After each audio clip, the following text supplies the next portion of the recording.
Faire une exposition sur Boule et Bill, c'est d'abord faire une exposition sur Robat.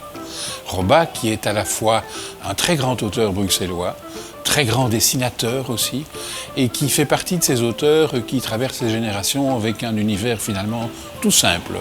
Celui d'une famille dans un quartier, et c'est à l'image de Robat, qui voyageait beaucoup dans sa tête, qui rêvait beaucoup, qui imaginait beaucoup de choses, mais qui bougeait peu de chez lui, il était relativement casanier.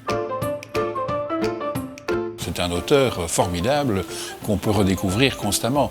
Quand vous voyez simplement l'illustration qu'il a fait pour le Centre de la bande dessinée en 1989, et que vous voyez aujourd'hui cette illustration qui est un lavis, vous dites « Ah, c'est pas juste une histoire d'un petit garçon et d'un petit chien, c'est d'abord un très grand dessinateur ».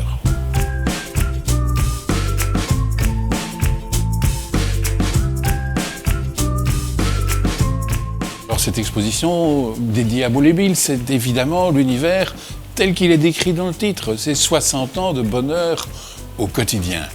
L'univers de Robat, c'est pas celui d'un donneur de leçons, encore que parfois il se laisse un peu aller, parce que par nostalgie, quand il voit la ville qui a changé, qu'il y a plus de pollution qu'avant, il en fait un gag quand même, un gag un peu tristounet.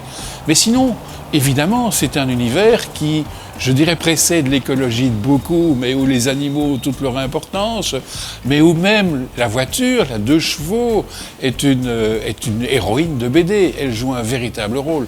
Et donc, dans l'exposition, on passe un peu les différents ingrédients de cet univers-là, jusqu'au voisinage, le chien qui aime bien la saucisse du boucher du coin, mais on ne lui en veut pas, on ne lui court pas après, ça ne tourne pas à la délinquance, c'est le contraire. Et donc, c'est un monde un peu paradisiaque. La base, je dirais, c'est comme dans ces comédies américaines où tout le monde est bourgeois, il n'y a jamais de problème de fin du mois. C'est pas là le principal du sujet. C'est pas un rôle, c'est pas social. Mais le fait de dégager d'un certain nombre de contingences permet de valoriser autre chose.